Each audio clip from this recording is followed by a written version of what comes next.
Greetings and welcome to lecture number 8 on fluid kinematics.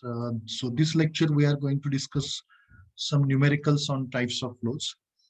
Types of flows numericals means from the given velocity field, we have to recognize whether the flow is one-dimensional, two-dimensional, three-dimensional, or generally recognition of the irrotational or rotational flow based on the vorticity or angular velocity.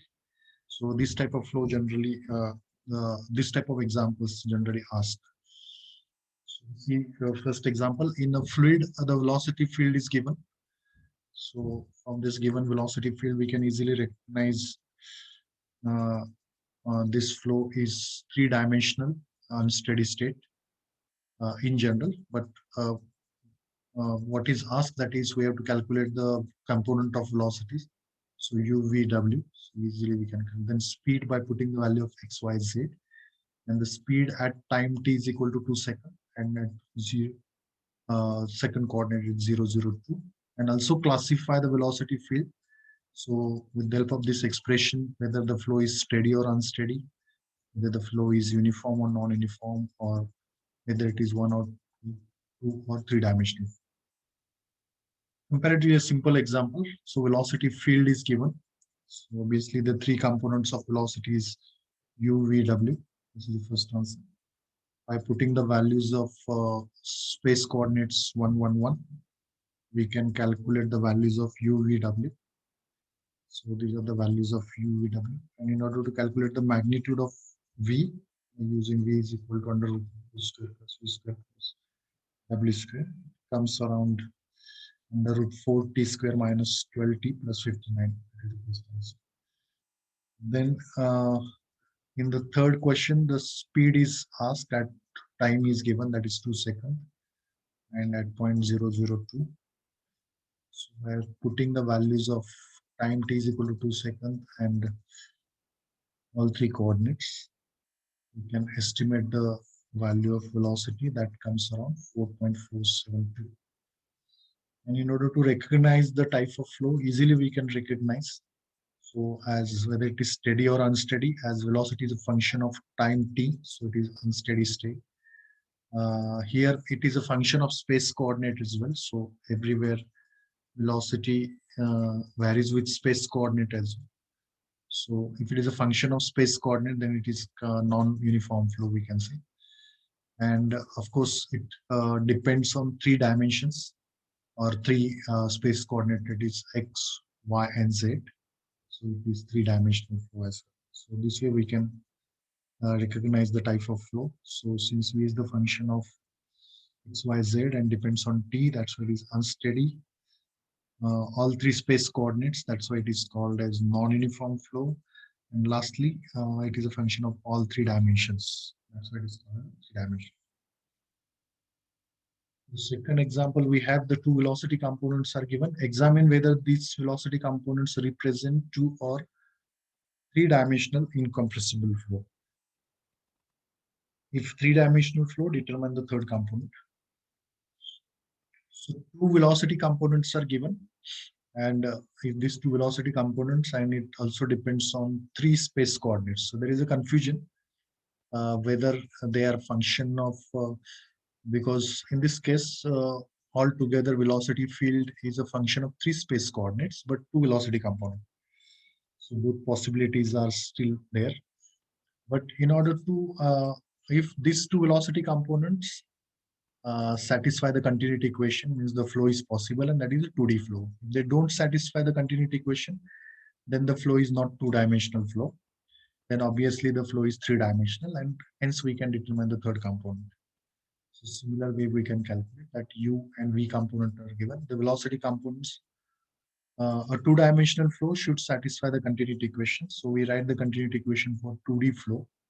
That is dabba u by dabba x plus dabba v by dabba y, that is equal to 0. So we differentiate u with respect to x, differentiate v with respect to y.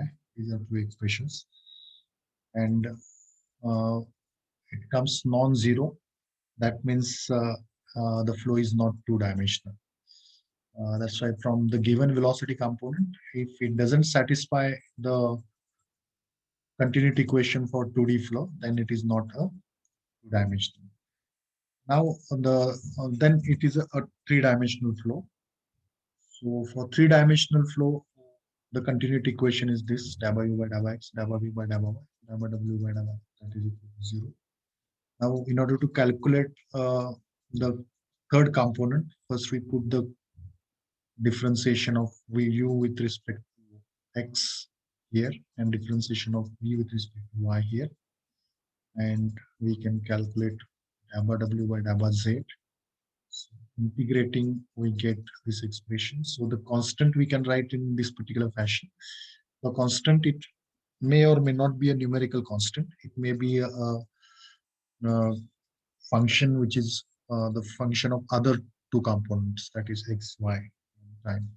So we can write this fashion if we are not sure about the numerical part, whether this constant is so this is the right way of writing the constant. So instead of writing that particular constant, only that function is not a function of that specific point, that is z. It is not a function of z. Then therefore, as far as the z point of view, z direction, this is constant.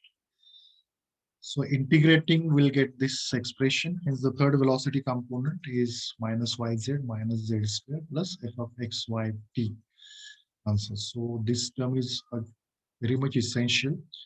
In some cases, if you won't write this term, that the marks may be deducted. So you have to ensure that the writing the constant in this particular fashion. So this is a z component velocity, that is w, that we have obtained by considering the 3D continuity equation. Then the third example, that in this case the two velocity components are given, and examine whether these velocity components represent a physically possible 2D flow, that is two-dimensional flow, and if so, whether the flow is rotational or irrotational. Now the two velocity components are given and both are the function of x, y. So we can say this given velocity component, the flow is two-dimensional flow.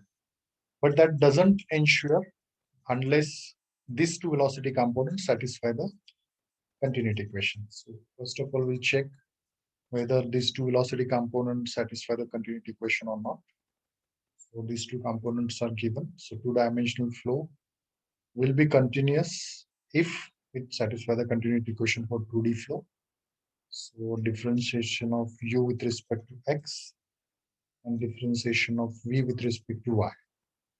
So this differentiation will get this, and differentiation of v with respect to y will get this expression.